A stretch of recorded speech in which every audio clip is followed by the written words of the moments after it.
How Son Ye-jin transformed a messy fight. Park praises her and Lee Byung-hun. What secrets lie behind the masterful storytelling of Park Chan-wook, a director whose films weave humor, heartbreak, and humanity into unforgettable cinematic tapestries? In a revealing YouTube Masters Talk hosted by Cine21, Park Chan-wook, alongside the luminous actress Kim Tae-ri, peeled back the curtain on his latest triumph, No Other Choice, while offering a rare glimpse into the artistry that has defined his career. Their discussion, brimming with warmth and wit, centered on the magnetic performance of Lee Byung-hun, whose portrayal of Mansu, a man grappling with sudden unemployment, anchors the film with raw emotional depth. The conversation was a treasure trove of insights, not only into the making of No Other Choice, but also into Park's evolution as a filmmaker whose meticulous vision continues to captivate global audiences. Watching Park and Kim Tae-ri reflect on their craft, I couldn't help but feel a profound admiration for their ability to balance precision with passion, a hallmark of Park's enduring legacy. At the heart of No Other Choice lies Mansu, an everyman office worker played with staggering versatility by Lee Byung-hun. Before his world unravels, Mansu declares, "Everything was fulfilled," a line that resonates with haunting irony as his life crumbles after losing his job. This sudden upheaval thrusts him into a desperate battle for reemployment, driven by an unyielding desire to protect his family and their newly purchased home. The film's emotional core is enriched by Son Ye-jin's portrayal of Miri, Mansu's steadfast yet fiery wife, whose dynamic with her husband crackles with authenticity. Their relationship, tested by adversity, unfolds in scenes that blend humor and heartbreak, none more memorable than a lively quarrel that Kim Tae-ri highlighted during the Cine21 talk. In this scene, Miri's playful jab, "You're handsome too," elicits a reaction from Lee Byung-hun that Park described as both speechless and comically self-assured, as if Mansu silently agrees, "Well, that's true." Park's evident delight in recounting this moment reveals his knack for finding humor in vulnerability, a quality that makes his characters so profoundly human. The scene's brilliance lies in its relatability. Anyone who's navigated a heated argument with a loved one can feel the sting and affection beneath the banter. Park's commentary on the quarrel scene offers a window into his directorial genius. He noted the physical staging, Mansu seated, Miri standing, as a deliberate choice to underscore Mansu's attempt to assert dominance while his confidence falters. This dynamic, Park admitted with a chuckle, was both amusing and revealing of Mansu's struggle to act like a man in a moment of powerlessness. Lee Byung-hun's performance, particularly his reactive expressions, transforms the scene into a masterclass of subtle comedy. Park went so far as to say that a younger Lee Byung-hun, known for his intense role in Joint Security Area, wouldn't have captured the same nuanced humor. This observation struck me as a testament to Lee's growth as an actor, and Park's ability to draw out performances that evolve with his actor's own life experiences. The scene's emotional weight is further amplified by Mansu's declaration, "I'm at war right now, for my family." A line Park identified as encapsulating the film's central theme of sacrifice and resilience. It's a moment that lingers, raw and universal, reminding us of the quiet battles we all fight for those we love. The making of No Other Choice wasn't just about capturing these moments on set. It was a labor of love refined in post-production. Park revealed that fine adjustments were made to perfect the quarrel scene's timing and emotional impact. Editors meticulously added or removed frames, ensuring every beat landed with precision. Sound mixing played an equally critical role. Park shared how they lowered the volume of Mansu's hesitant, to emphasize his shrinking confidence, a subtle choice that deepens the scene's poignancy. Lighting, too, was tweaked to highlight Mansu's faltering speech, casting shadows that mirrored his inner turmoil. Park's playful admission that he didn't inform Lee Byung-hun of these changes added a layer of charm to his perfectionist approach, leaving me in awe of the invisible artistry that shapes a film's final form. These adjustments, though minute, transform a good scene into an unforgettable one, showcasing Park's relentless pursuit of cinematic excellence.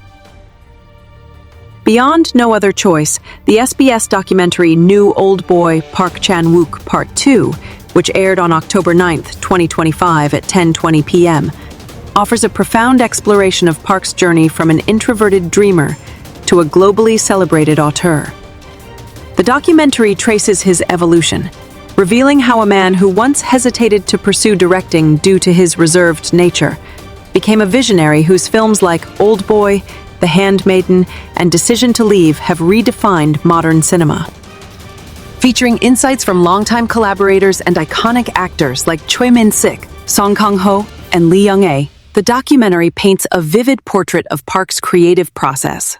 Lee Young-ae's reflections on sympathy for Lady Vengeance were particularly moving, as she describes struggling to shed her wholesome image from Jewel in the Palace to embody a vengeful mother. Park's solution, providing her with a mysterious tool to focus her performance, underscored his intuitive understanding of his actor's needs. The documentary's revelation that Park rehearsed a single line, "I don't want to seem kind," dozens of times left me marveling at his dedication to perfection, a trait that elevates his films beyond mere storytelling into art.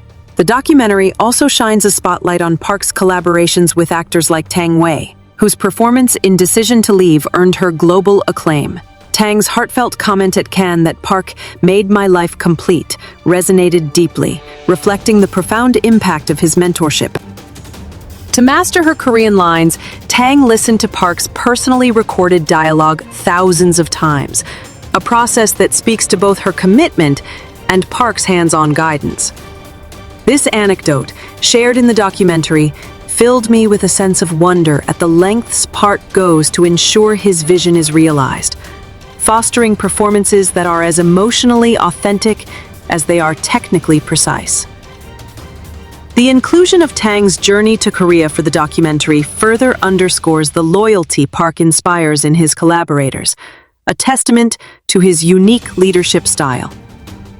Park's creative circle extends beyond actors to a cadre of longtime collaborators who have shaped his films for decades.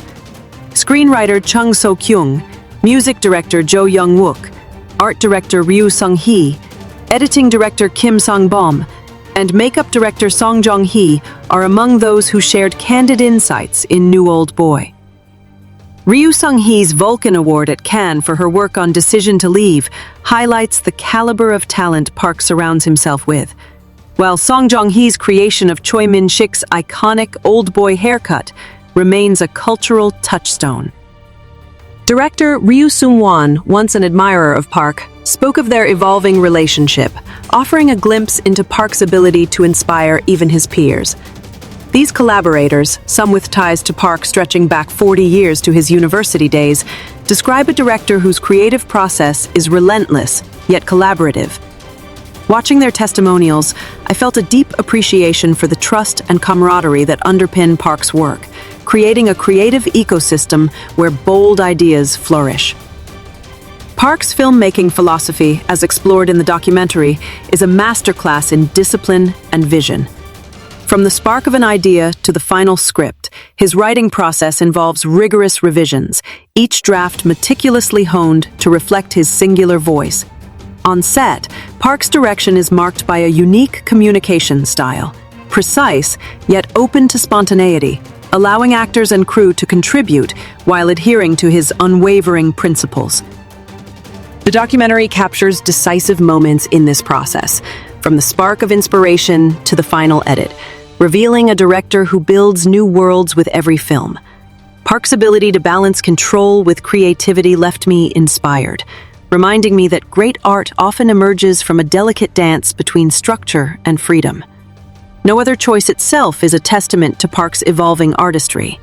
The film's supporting cast, including Park Hee-soon as Son Chul and Lee Sung-min as Bom Mo, Mansu's rivals, adds layers of tension to the narrative. Yum Hae-ran's portrayal of Ara, Bom Mo's wife, brings a quiet strength that complements the central drama. The interplay between these characters, particularly in moments of conflict, mirrors the broader themes of survival and sacrifice that Park weaves throughout the film. Mansu's absurd attempts to reverse arguments with lines like "God, trust" inject a wry humor that balances the story's weightier moments, a signature of Park's ability to find light in darkness. Reflecting on these elements, I found myself drawn to the film's exploration of human resilience, a theme that feels especially poignant in today's uncertain world. The SBS documentary and the Cine 21 Masters Talk together offer a comprehensive portrait of Park Chan-wook as both an artist and a person.